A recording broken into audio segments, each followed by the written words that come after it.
Pada hari ini saya perkenalkan mengenai istilah good corporate governance pada perbankan. Jadi istilahnya diterjemahkan dalam bahasa Indonesia adalah tata kelola perusahaan atau tata kelola perbankan yang baik di negara kita. Seperti kita sudah ketahui bahwa perbankan di Indonesia saat ini telah terjadi persaingan yang semakin ketat, yakni dengan timbulnya bank digital. Persaingan ini mengakibatkan pasar perbankan semakin dinamis, sehingga menuntut bank-bank untuk bekerja lebih efisien dan efektif. Perlu saudara ketahui bahwa hidup suatu perusahaan atau hidup sebuah bank sangat dipengaruhi oleh corporate governance atau tata kelola perusahaan.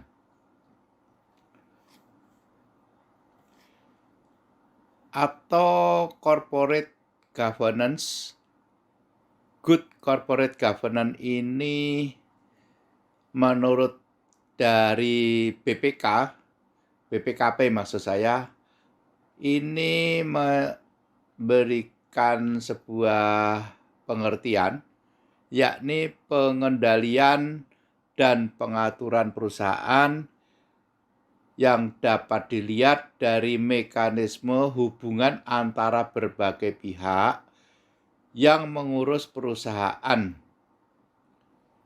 maupun ditinjau dari nilai-nilai yang terkandung dari mekanisme pengelolaan itu sendiri.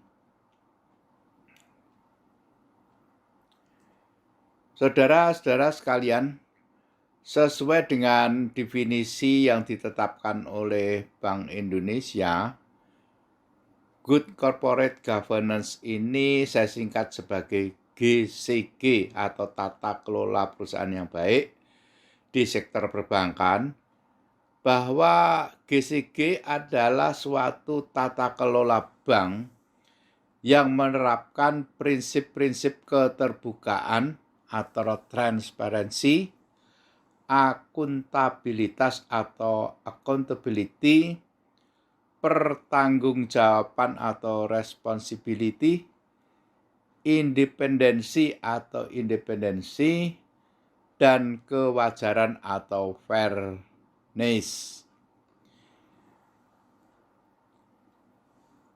GCG merupakan salah satu elemen kunci dalam meningkatkan efisiensi ekonomi yang meliputi serangkaian hubungan antara manajemen perusahaan, dewan komisaris, para pemegang saham, dan stakeholder lainnya.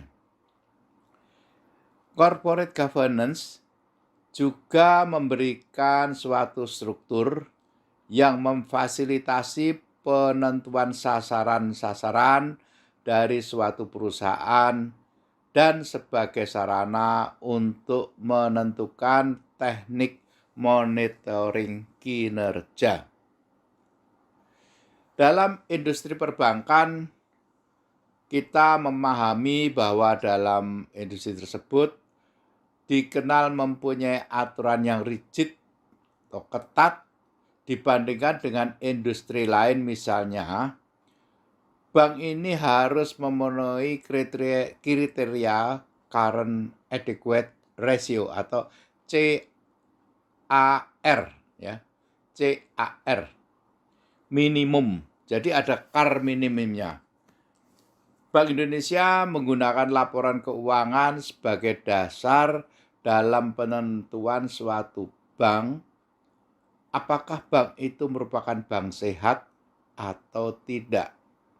Oleh karena itu, manajer perbankan mempunyai insentif untuk melakukan manajemen laba supaya perusahaan mereka dapat memenuhi kriteria yang diisyaratkan oleh BI.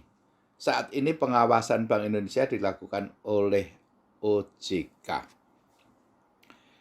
Perbankan di Indonesia melakukan manajemen laba untuk memenuhi kriteria yang telah ditetapkan oleh regulator atau Bank Indonesia atau sekarang OJK. Bahwa laporan keuangan yang telah direkayasa oleh manajemen perbankan maka akan mengakibatkan distorsi dalam alokasi dana. Selain itu, industri perbankan merupakan industri kepercayaan, sehingga hidup mati sebuah bank ini sangat tergantung dari tinggi rendahnya tingkat kepercayaan oleh masyarakat. Jadi di sini apabila investor ini berkurang kepercayaannya pada sebuah bank karena ternyata bank tersebut memberikan laporan yang meragukan atau bias karena akibat policy dari manajemen laba, maka mereka akan melakukan penarian dana secara besar-besaran dan yang mengakibatkan adanya rush. Jadi uang dari perbankan ditarik, orang antri datang ke bank, langsung meminta tabungannya pada hari itu juga. Oleh karena itu, perlu mekanisme untuk meminimalkan manajemen laba yang dilakukan oleh perusahaan perbankan. Salah satu mekanisme yang dapat digunakan adalah praktik corporate governance atau tata kelola. Kalau kita baca pendapat dari Clapper dan Love, ini ditemukan adanya hubungan positif antara corporate governance dengan kinerja perusahaan yang diukur dengan ROA, Return on Asset.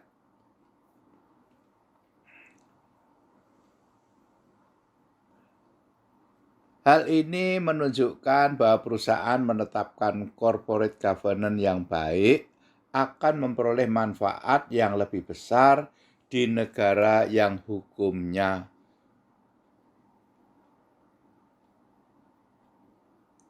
buruk atau kurang baik. Jadi memang begini ya, jadi kalau sebuah bank ini,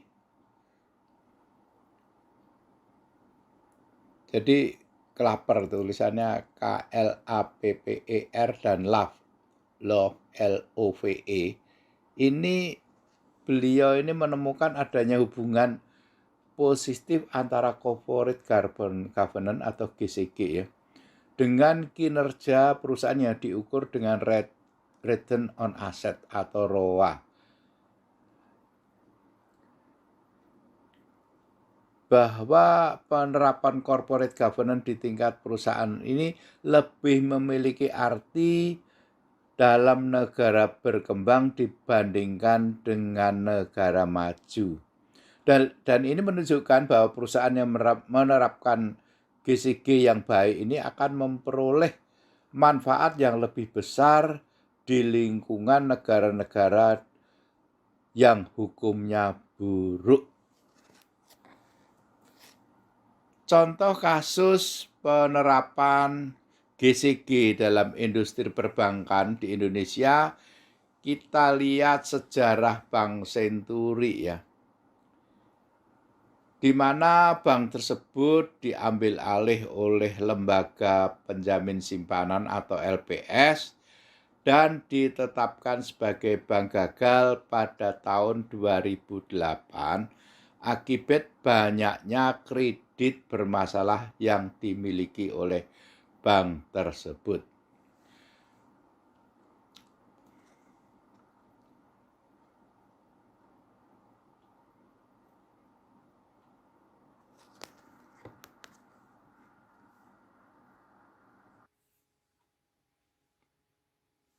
Jadi prinsip-prinsip dasar dari GCG ya.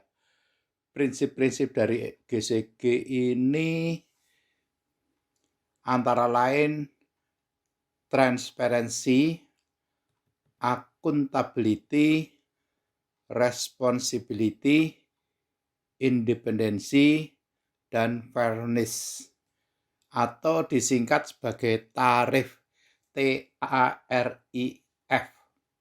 Prinsip-prinsip yang terkandung dalam GCG dapat dijabarkan sebagai berikut. Transparansi atau keterbukaan.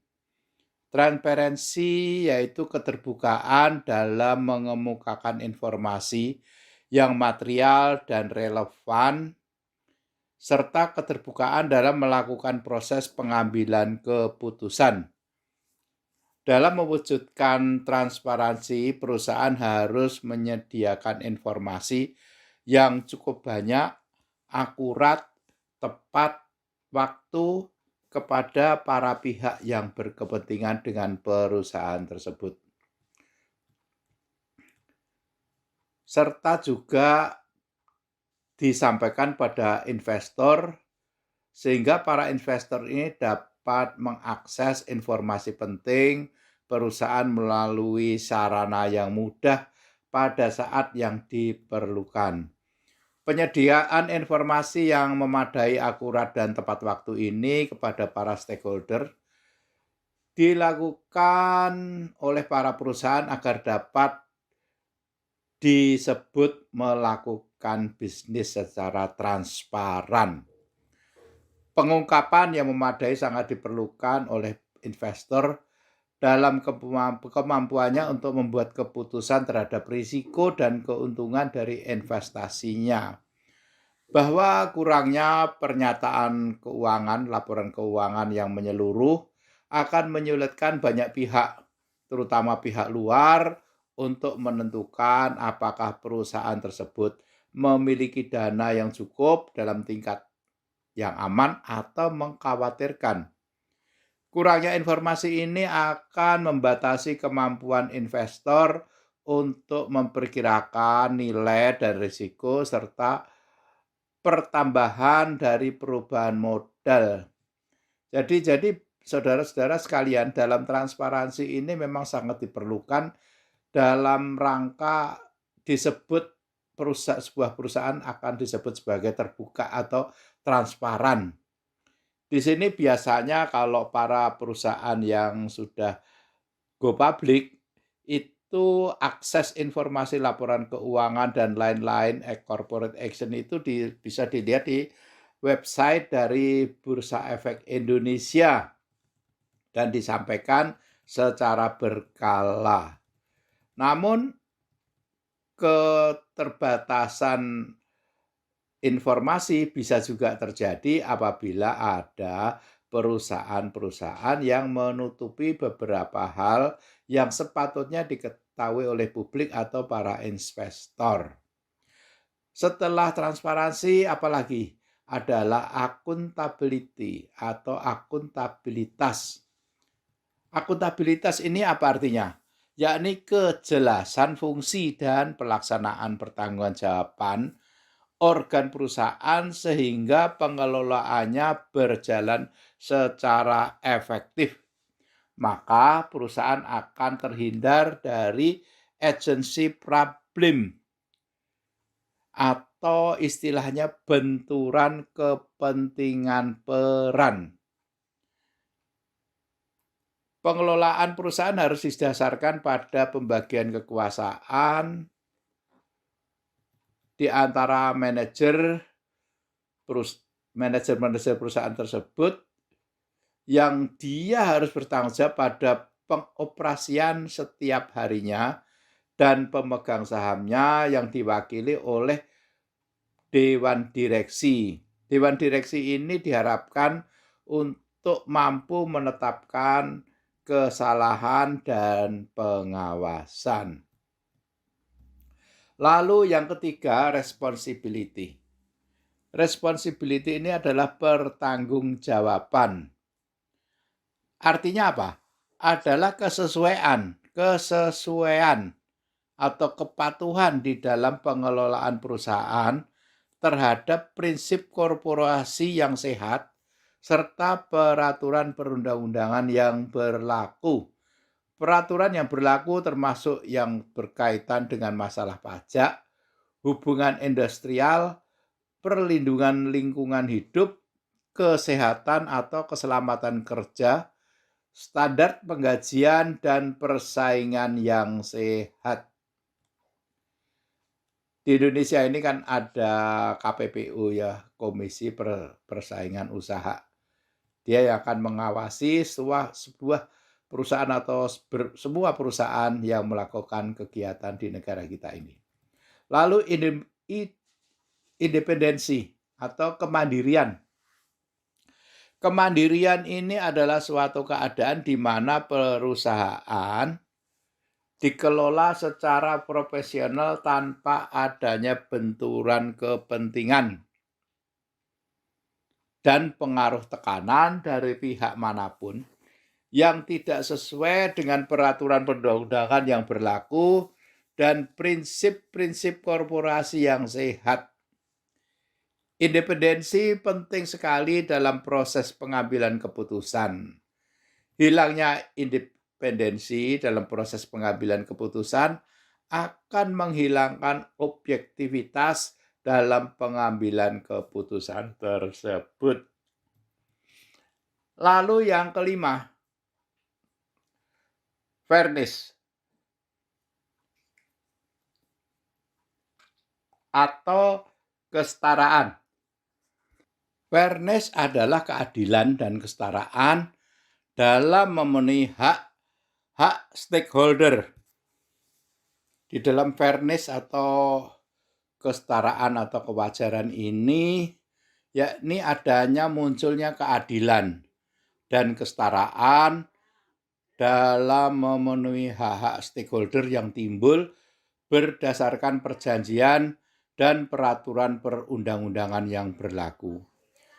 Fairness tersebut diharapkan membuat seluruh aset perusahaan dikelola dengan baik dan prudent atau hati-hati, sehingga muncul perlindungan kepentingan pemegang saham secara fair dan jujur. Kemudian, secara sederhana, kesetaraan didefinisikan sebagai perlakuan yang adil dan setara dalam memenuhi hak-hak stakeholder. Dalam pengelolaan perusahaan perlu ditekankan pada kesetaraan terutama untuk pemegang saham minoritas. Investor harus memiliki hak-hak yang jelas tentang kepemilikan dan sistem dari aturan dan hukum yang dijalankan untuk melindungi hak-haknya. Implementasi prinsip-prinsip GCG dalam lingkup pasar modal di Indonesia dapat dijabarkan melalui upaya-upaya dari otoritas jasa keuangan. Perlu saudara ketahui kenapa di sini dilibatkan pasar modal ya, karena tidak dapat dipungkiri bahwa kegiatan pasar modal ini juga menyangkut dunia perbankan, di mana dana nasabah yang akan bergerak di pasar modal atau berinvestasi di pasar modal, itu dananya disimpan di perbankan dan disebut sebagai RDN, rekening dana nasabah. Dana yang ada di dalam RDN tersebut memang tidak mendapat bunga, tetapi juga tidak mendapat potongan administrasi dari perbankan. Jadi implementasi dari GCG ini dalam lingkup pasar modal memang sangat penting, karena tanpa implementasi tersebut maka kegiatan pasar modal juga akan terganggu.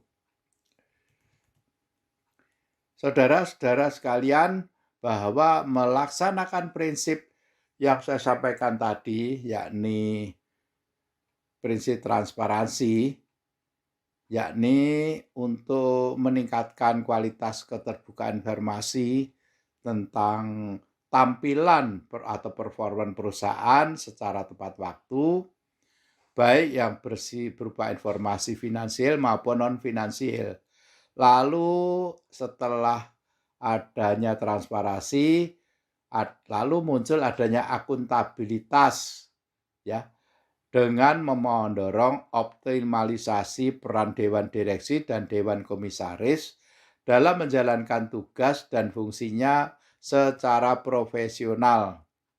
Lalu selanjutnya diikuti oleh responsibility atau pertanggungjawaban dengan mendorong optimalisasi peran stakeholders dalam rangka mendukung program-program perusahaan.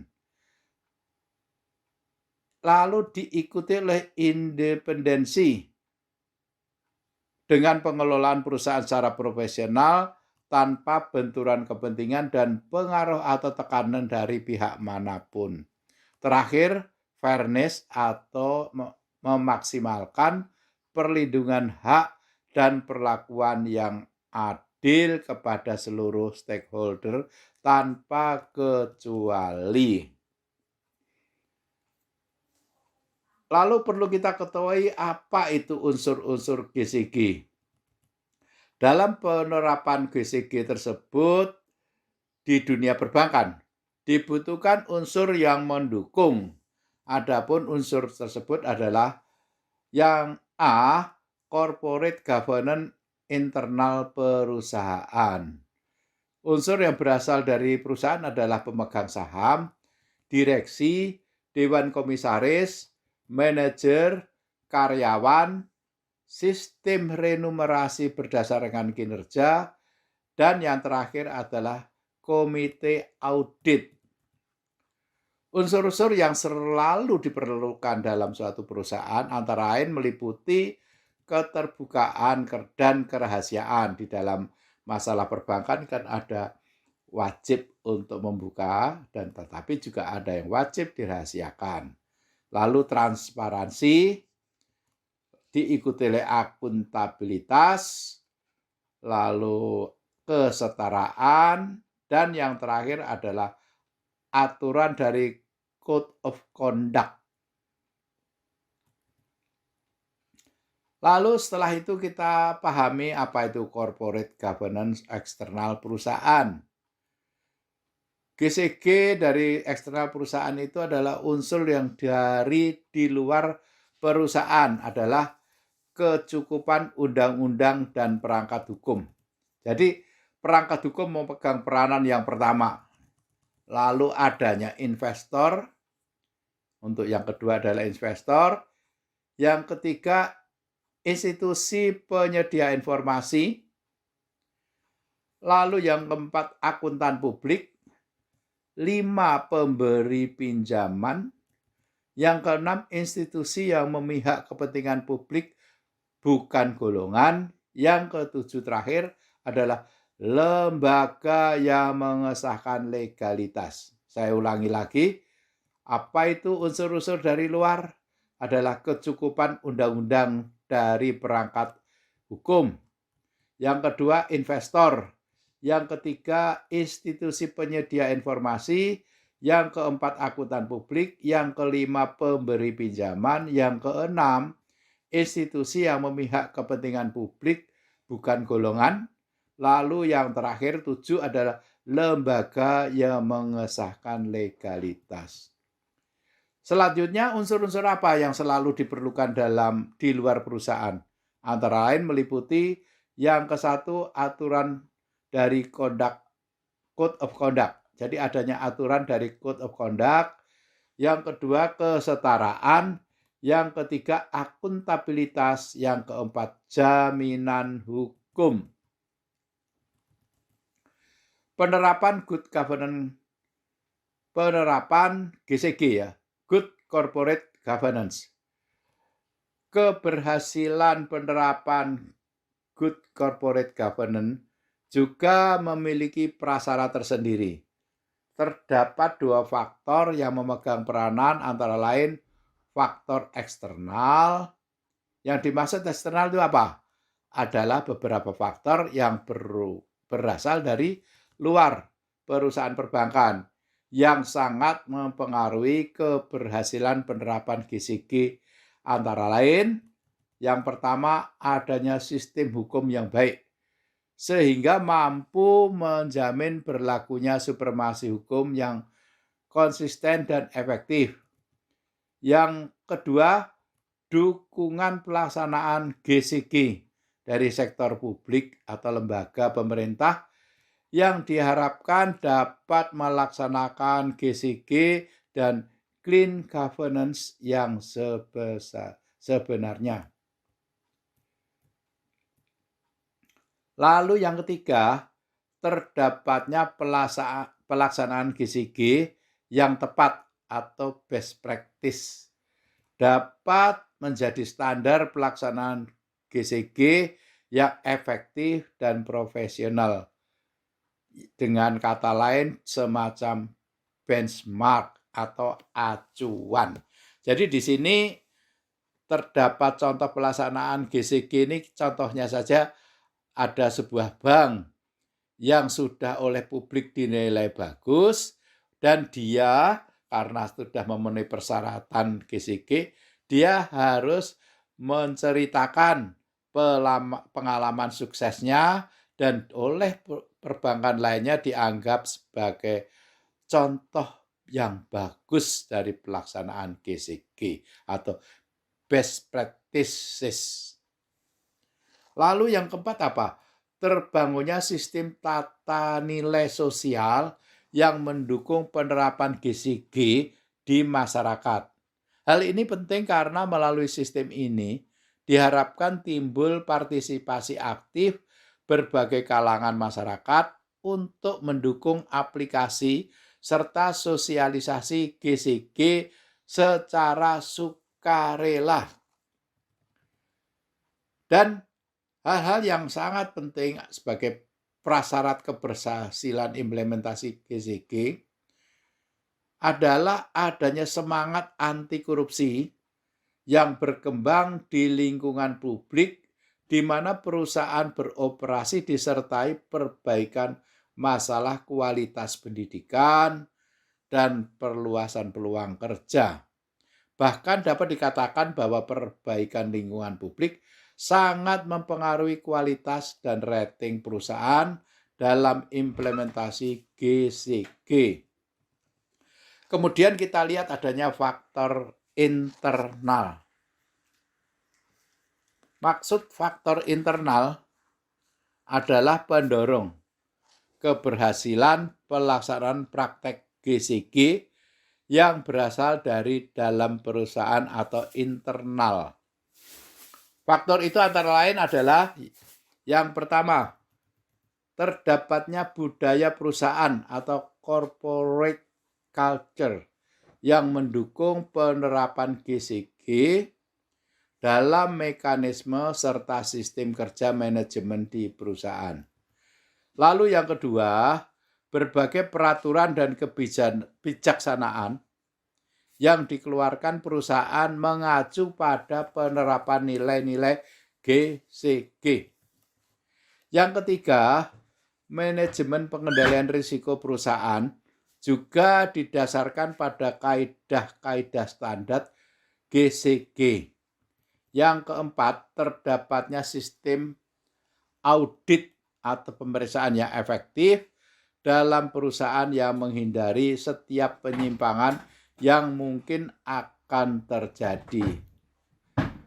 Lalu yang kelima, adanya keterbukaan informasi bagi publik untuk mampu memahami setiap gerak dan langkah manajemen dalam perusahaan sehingga kalangan publik dapat memahami dan mengikuti setiap derap langkah perkembangan dinamika perusahaan dari waktu ke waktu.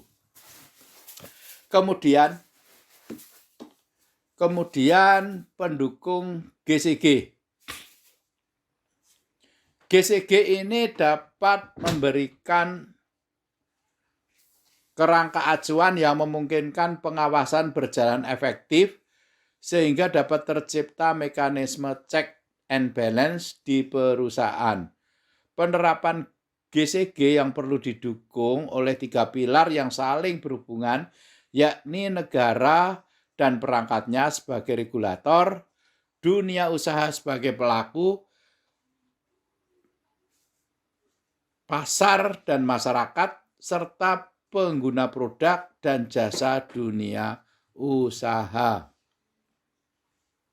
Berdasarkan pedoman GCG, maka perbankan Indonesia telah mengeluarkan beberapa ketentuan kebijakan tentang GCG yang berupa prinsip-prinsip dasar yang harus dilaksanakan oleh masing-masing pilar.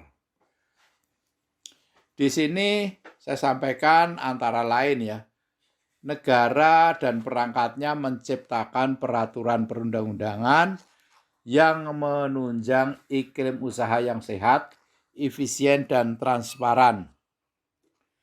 Melaksanakan peraturan perundang-undangan dan penegakan hukum secara konsisten.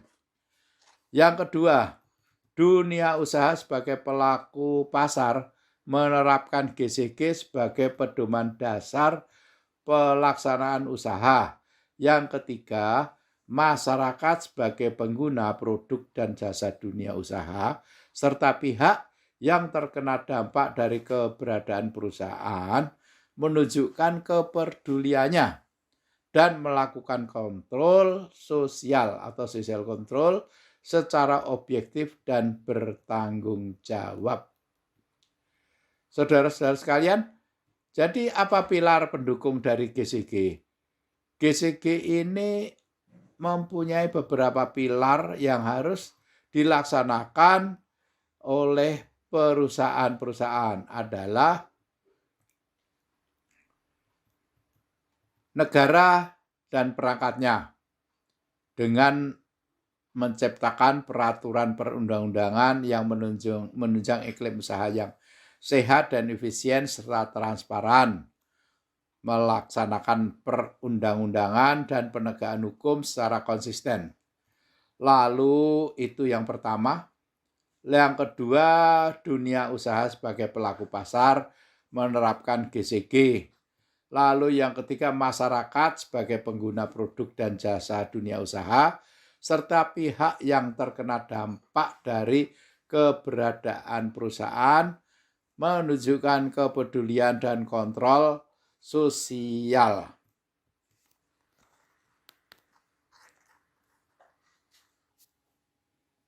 GCG pada industri perbankan ini harus senantiasa berlandaskan pada 5 prinsip dasar.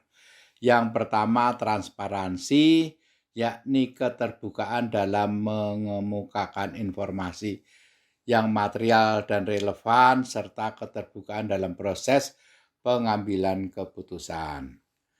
Yang kedua, akuntabilitas, yaitu kejelasan fungsi dan pelaksanaan pertanggungjawaban organ bank, sehingga pengelolaannya berjalan secara efektif. Yang ketiga, pertanggungjawaban, yakni kesesuaian pengelolaan bank dengan pengaturan perundang-undangan berlaku dan prinsip-prinsip pengelolaan bank yang sehat. Yang keempat, independensi, yakni pengelolaan bank secara profesional tanpa pengaruh tekanan dari pihak manapun. Yang kelima, kewajaran atau fairness, yakni keadilan dan kesetaraan dalam memperoleh atau memenuhi hak-hak stakeholder atau pemangku kepentingan yang timbul berdasarkan perjanjian dan peraturan perundang-undangan yang berlaku.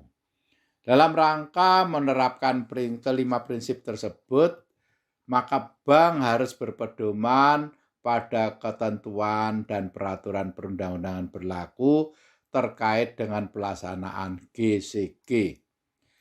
Yang kedua apa? Bank wajib melaksanakan prinsip-prinsip GCG dalam setiap kegiatan usahanya pada seluruh tingkatan atau jenjang organisasi. Lalu yang dimaksud dari seluruh tingkatan atau jenjang organisasi adalah seluruh pengurus dan karyawan bank mulai dari Dewan Komisaris, direksi, sampai dengan pegawai tingkat pelaksana. Yang ketiga, bank wajib melaksanakan prinsip-prinsip GCG dalam setiap kegiatan usahanya pada seluruh tingkatan atau jejaring organisasi.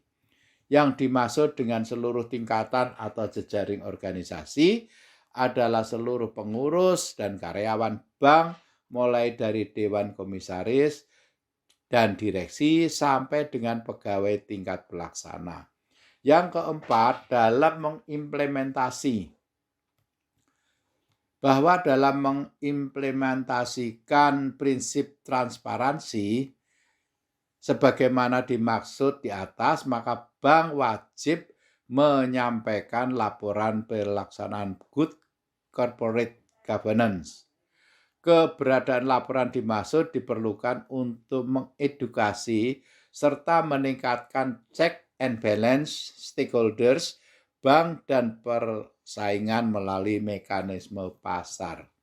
Dan yang kelima, dalam upaya perbaikan dan peningkatan kualitas pelaksanaan GCG, maka bank diwajibkan secara berkala melakukan self-assessment secara komprehensif terhadap kecukupan pelaksanaan GCG sehingga apabila masih terdapat kekurangan dalam pengimplementasian, maka bank dapat segera menetapkan rencana tindak atau action plan yang meliputi tindakan korektif yang diperlukan.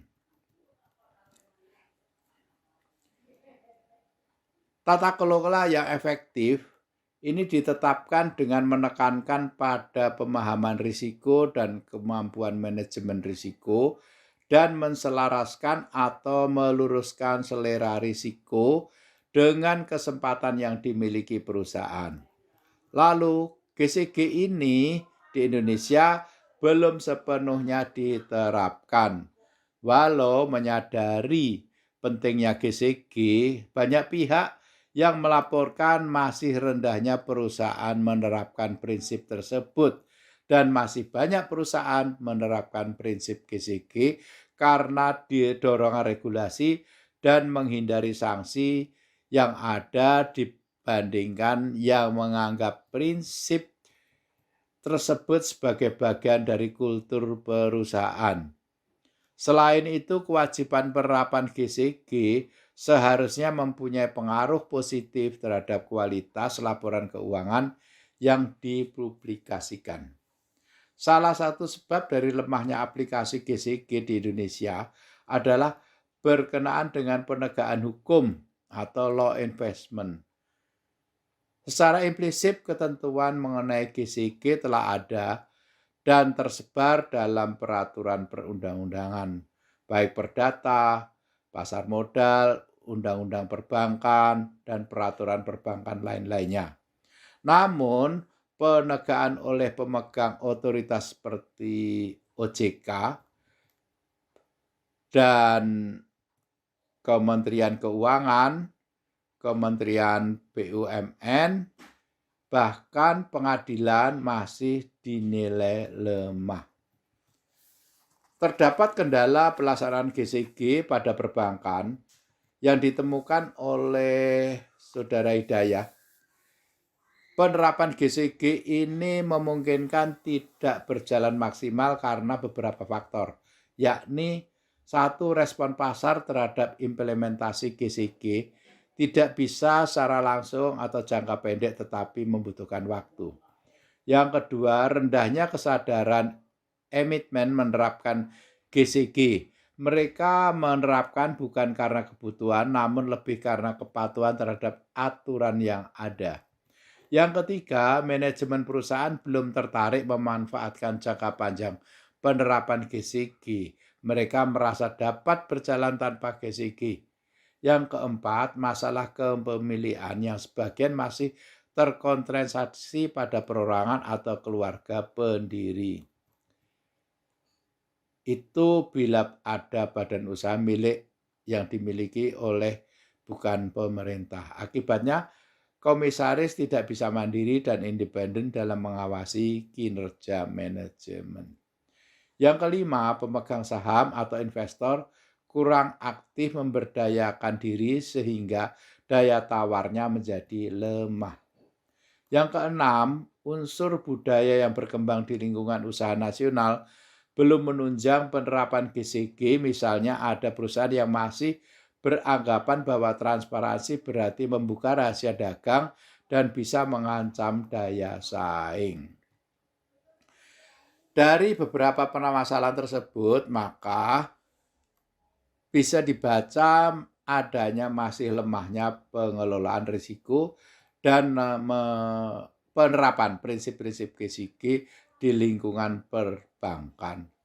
Dan permasalahan tersebut bisa menurunkan tingkat kepercayaan nasabah, berpengaruh pada harga saham perusahaan dan juga pada kepercayaan mitra untuk melakukan transaksi bisnis. Karena tidak dapat dipungkiri bahwa nama baik perusahaan merupakan salah satu aset yang berharga, terlebih lagi untuk industri perbankan yang dasarnya adalah kepercayaan antara penyimpan dana dan penghimpun dana. Dari kasus-kasus yang telah ada, maka teridentifikasi bahwa fraud lebih banyak dilakukan dengan melibatkan orang dalam, serta dapat dikatakan bahwa tren fraud pada perbankan menurun. Hal tersebut dapat ditekan dengan adanya strategi anti fraud sesuai dengan ketentuan edaran yang ditetapkan oleh regulator.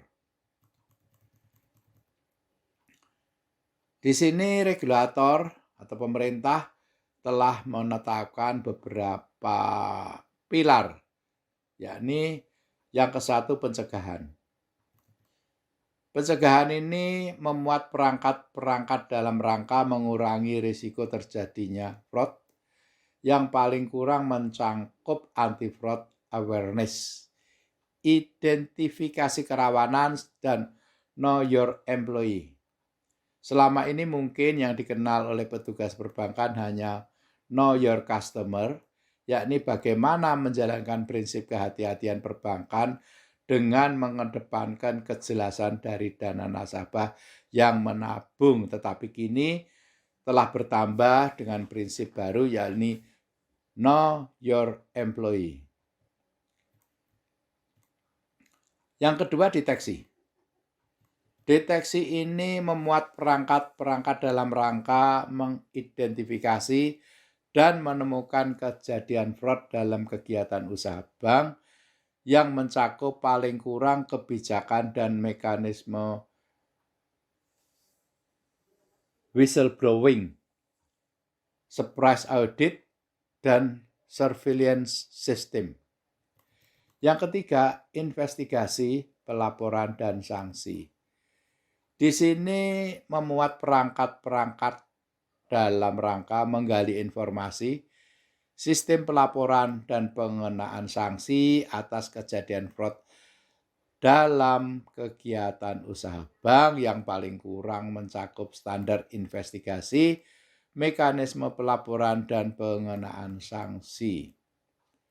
Yang keempat, pemantauan, evaluasi, dan tindak lanjut adalah memuat perangkat-perangkat dalam rangka memantau dan mengevaluasi kejadian fraud serta tindak lanjut yang diperlukan berdasarkan hasil evaluasi yang paling kurang mencakup pemantauan dan evaluasi atas kejadian fraud serta mekanisme tindak lanjut. Evaluasi ini juga menyangkut mengenai asesmen dan evaluasi risiko fraud yang terjadi di perbankan. Pada dasarnya, penerapan prinsip GCG tidak terlepas dari ketaatan pengelola usaha terhadap sistem manajemen secara benar dan ketaatan terhadap seluruh aturan hukum yang berlaku.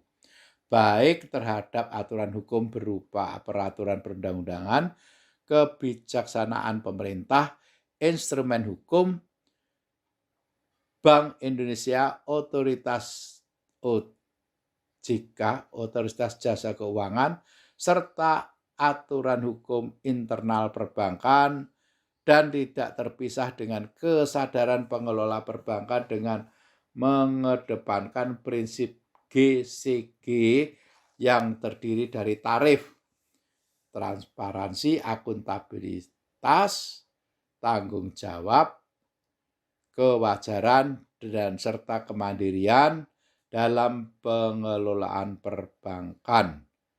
Di sini penerapan prinsip GCG serta secara berkesinambungan dapat menurunkan risiko fraud ditunjukkan dengan tren kasus fraud yang terjadi semakin menurun. Jadi di sini akan kita dapat simpulkan bahwa penerapan GCG pada perbankan di Indonesia ini telah membuktikan bahwa GCG pada perbankan Indonesia ini sudah berjalan tetapi belum maksimal.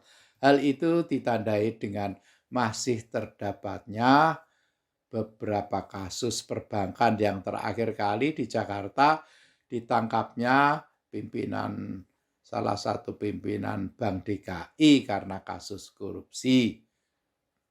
Lalu ada kasus-kasus lain yang dilakukan juga oleh kasir dan juga oleh orang dalam perbankan. Terdapat beberapa faktor yang mendorong tidak diterapkannya GCG pada perbankan di negara kita ini secara maksimal, seperti pelaksanaan transparansi, akuntabilitas, tanggung jawab, kewajaran, serta independensi tidak sepenuhnya diterapkan pada perbankan di Indonesia. Dengan demikian dapat disimpulkan bahwa penerapan GCG pada perbankan Indonesia masih dinilai lemah. Jadi saudara-saudara sekalian, dari penjelasan tentang GCG dunia perbankan, maka kita juga tetap harus menghormati adanya beberapa kegiatan GCG yang diusahakan oleh perbankan. Berbagai bank telah meluncurkan beberapa tampilan-tampilan mengenai GCG yang dilakukan. Jadi antara lain yang pernah saya baca bahwa pada sebuah bank untuk menghindari benturan kepentingan, maka dalam lelang-lelang tender, para pihak dari intern perbankan, keluarganya juga tidak boleh terlibat dalam tender-tender tersebut. Dan kemudian bahwa itu adalah mencegah terjadinya benturan kepentingan ataupun beberapa hal yang menyangkut kewajaran dan juga keterbukaan informasi. Kemudian juga ada perbankan yang sudah melaporkan jumlah gratifikasi yang diterima oleh stafnya dan mana menjadi laporan kepada publik bahwa bank tersebut telah menetapkan atau menerapkan GCG. Demikian yang bisa saya sampaikan, dan mungkin kalau ada hal-hal yang dapat kita tambahkan, dapat kita atau saya sampaikan selanjutnya. Terima kasih. Wassalamualaikum warahmatullahi wabarakatuh. Salam sejahtera. Om Swastiastu. Salam Namo Buddhaya. Rahayu. Salam kebajikan.